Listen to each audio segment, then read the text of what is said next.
Imagine this. You go to your university or work and you meet there an acquaintance and they ask you, "So, what have you been up to? How's been your weekend?" And you go blank. Because what do you even tell them? Hi, my name's Daniel and some time ago I was talking with a colleague of mine and I asked him, "Hey, you've had all weekend free. What have you been up to?" He's a guy my age and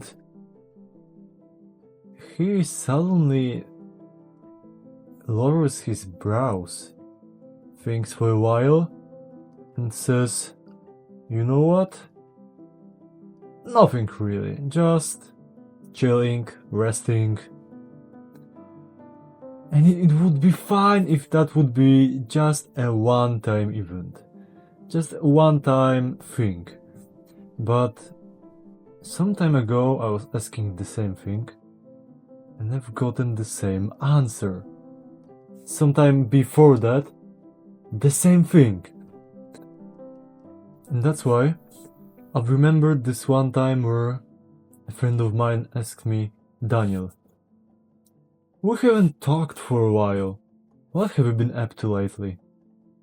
And we did catch up, but before that, I told him, "Hey, you know what? Recently I was writing this nice story, a novella, about a young dragon who's conscious like a person, and he gets kidnapped. And it was so funny to try to put human emotions into a creature that basically just learns their consciousness." And that was how I started our talk, our conversation, and it showed me that writing is a good hobby to give a try and to start talking with people about what have you been up to lately. So, in this video, you'll learn 5 reasons, 5 benefits from writing that can motivate you to give it a try. Then, we'll cover the 3 simple elements that you can use to actually start writing. And then I'll give you a few prompts if you won't know what to write about. Without further ado, let's get right into it. The first reason is that writing is fun. That's obvious, right? But why is it fun? Some time ago I've recorded a video about one of co-drivers that drive our behavior towards something that we can take from video games. And this driver is empowerment of creativity and feedback. If you're interested in it, you can watch it on my channel. But one thing that I've mentioned there is that when we have autonomy over what we do, how we do, and when we do something, suddenly it becomes more of a play rather than work. And writing is a pure example where you have all the autonomy you want. Because when you write fiction, it doesn't have to be a fantasy, it can be action, adventure, romance. When you write fiction, you have a freedom to choose who will be the main character, who will be other characters, and who exactly they are going to be in terms of traits, status, in terms of behaviors. You get to choose what's the world that's in there. You get to choose what the story is going to be about, what to explore, what events happen. So it's fun because you have all the autonomy you want. And it's empowering. Now, second reason is that it allows you to self-reflect and self-explore yourself. Because a lot of times what we write about is what we subconsciously think about. For example, There was this one time when I had this stressful period, so I decided to write a story that will be calming, that will be relaxing. So I write about this young orc who goes to a garden with beautiful magical flowers and just takes a break there. But then, suddenly I introduce a second character, that is a young elf girl, who's a gardener there that takes care of this garden. And suddenly the story goes into the direction of how they take care of the flowers together, but more importantly, how they get to one flower that she avoids, because it's a mirror-like flower that shows your reflection. And for some reason that's hinted at in the story, she doesn't want to look at her reflection.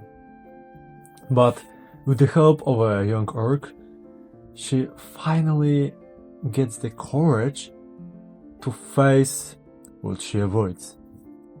And after writing the story, I read it just for myself and think, damn, actually I see there a question, a subtle one, but the question is, what do you avoid facing? And when I think about it, I came to realize that I've had to face the attitude I've had towards my life partner. So even though it was kinda uncomfortable, I did it and I came out better out of it. So writing is something that lets you explore what you think about subconsciously and allows you to self-reflect. Now, speaking of self-reflection, self-exploration, the third benefit that you get from writing is that it allows you to voice your opinion, but also to train yourself to voice your opinion. You might have been there, where you're just uncomfortable sharing your opinion with others, because what will they think about you? But when writing, you can do it kinda freely, but indirectly. You don't have to say to someone that you don't like them, or you believe in this, or you value that. You can put it in your story, and maybe if you're courageous enough, give it to people to read it, but you don't have to. The thing is that when you put your opinions, beliefs into writing, it allows you to train yourself to voice those opinions, which is really helpful in real life, because if you want to voice your opinion in the world will push their opinion onto you. Speaking of opinions, the fourth benefit of writing is that it develops your empathy, which is, by the way, a crucial thing in building good relationships. How does that do that? When you write, you have to think about, what does the character think about? How do they feel? Why do they act the way they do? And when do you do that? When you go deeper into reading such a person, it transitions into real life. And when something happens, someone, let's say, ghosts you, or avoids you, or maybe they are kinda rude to you, you don't jump straight out to judge them, because you have in your mind the thought that, okay, there must be a reason behind that. And when someone does share the reason and the other stuff, you can empathize with them, because you can understand it better, you can visualize it better, so it helps you feel the other person. despite the fact that you were just writing before. And the fifth benefit of writing is a big one, because it allows you to indirectly process your traumas, your experiences. Because sometimes it's tough to face the negative experiences we've had, or we just think, it's not that big of a matter, so I don't have to do that. But when you write about the stuff that indirectly reflects what has happened to you. You allow yourself to process your experiences. For example, when I was in primary school, one of my aunts has died prematurely, leaving two of my cousins by themselves. And because it wasn't a close family, we didn't have much contact with them, and because I was too young to think about stuff like that, I thought, alright, I see that my family's sad, my cousins are sad, but it doesn't affect me personally. But some time passes by, and I feel kinda sad about my cousins. And I feel tensions in my family. I feel this weird feeling in my chest that it's as if my chest is closing and opening, closing and opening, and it's driving me crazy because I don't know what is this feeling. It's new to me. At the same time, my thoughts have gotten quite more reflective, more darker, and I think, damn, what is this? So, driven by this weird feeling in my chest, I decided to write a story about a young necromancer boy who awakens his power only after he dies in an accident. A bit dark for a primary school student it was. But after finishing this story, I didn't finish it I didn't write it till the end, but I did finish some part of writing it. And when I did, I came to process this experience of my aunt dying, and by the end, I've even gotten a few lessons from that.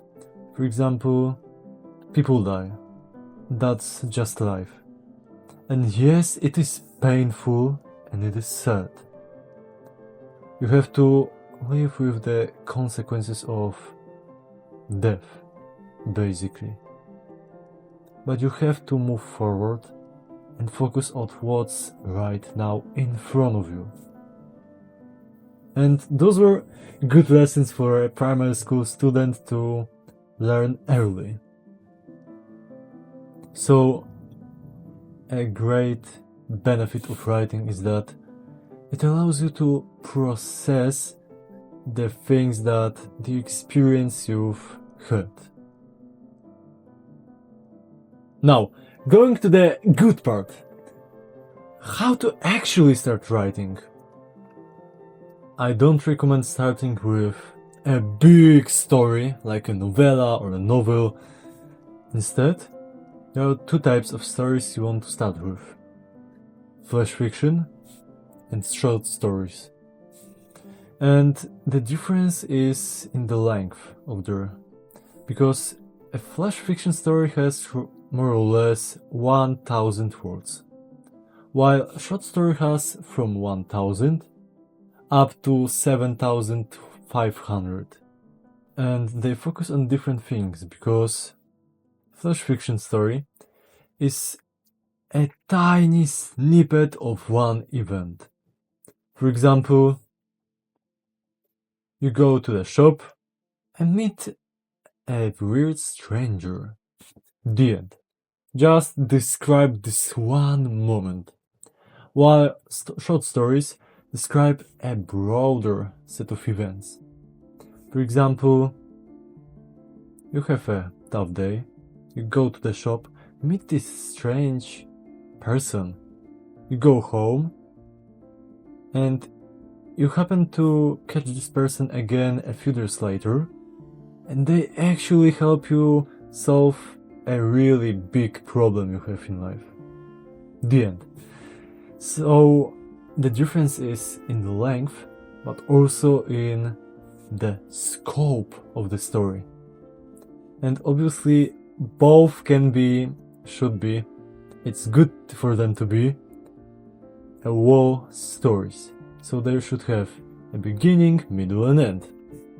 But when you start, you don't need to worry about specifics, about the official order, rules, etc. Just know this. You can write a small snippet of one event, or just one chain of events. And when you start writing, you have only 3 things you have to think about to actually start it. Why only 3? There was this one time when I asked my friend, "Hey, wanna write something with me? I'd like to share this with you. What do you think?" And she's a really nice and open to such things girl. So obviously she says, "Yeah, sure, why not? Let's go with this." And we decide to meet up. We go to a forest because, you know, the best vibes to write are in the forest. So we go to the forest, we find some spot to sit there, and I tell her, "Alright, I have 3 prompts from which we can choose one, but before that, I found this really nice, really cool exercise to actually deeper your understanding of the character you're going to write about. So let's try this first."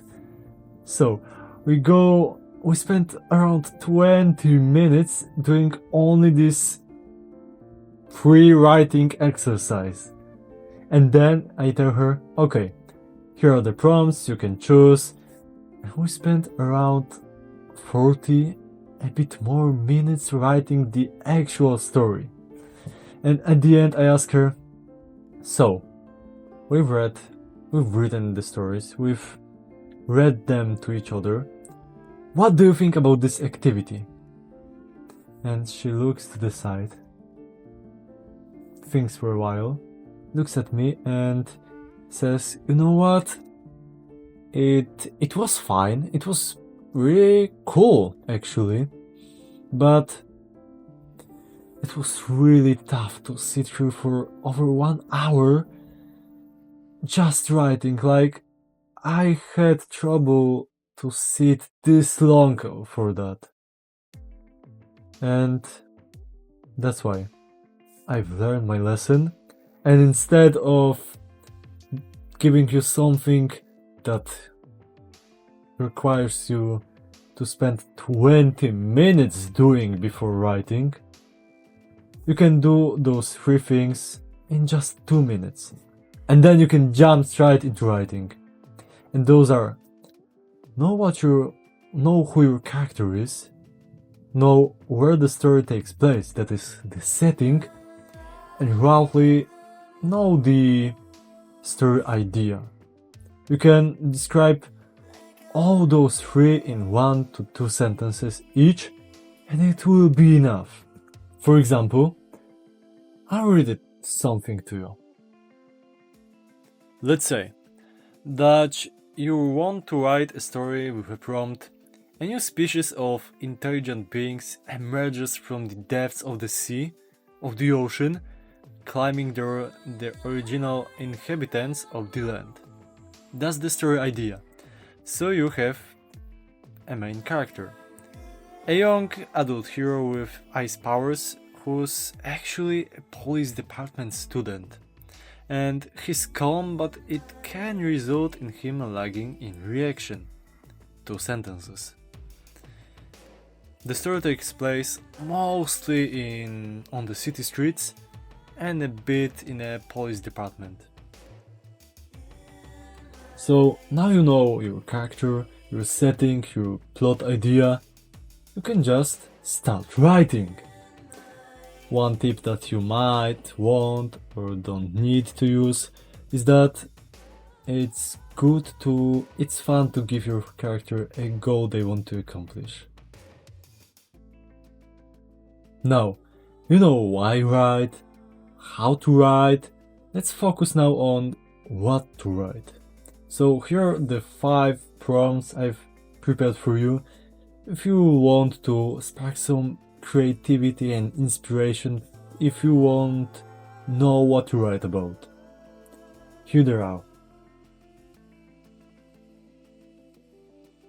First prompt. Instead of trying to put a human on the moon, every nation raced to be the first at the very bottom of the ocean. That's the prompt. Second. Someone goes to extreme lengths to return something they borrowed. Third. Write a story where a regular household item becomes sentient. Fourth. A kingdom faces a looming threat that can only be defeated by an unlikely alliance between a knight, a sorceress, and a talking animal. 5.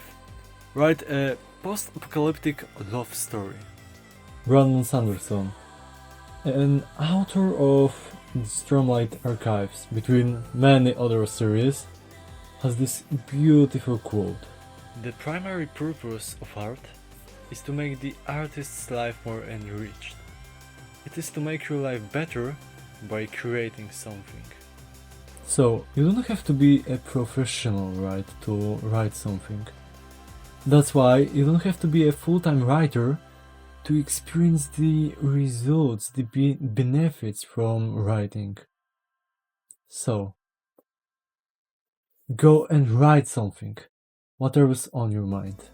I encourage you to give writing a try, and if you want to share the ideas for the stories you've had, leave a comment down below.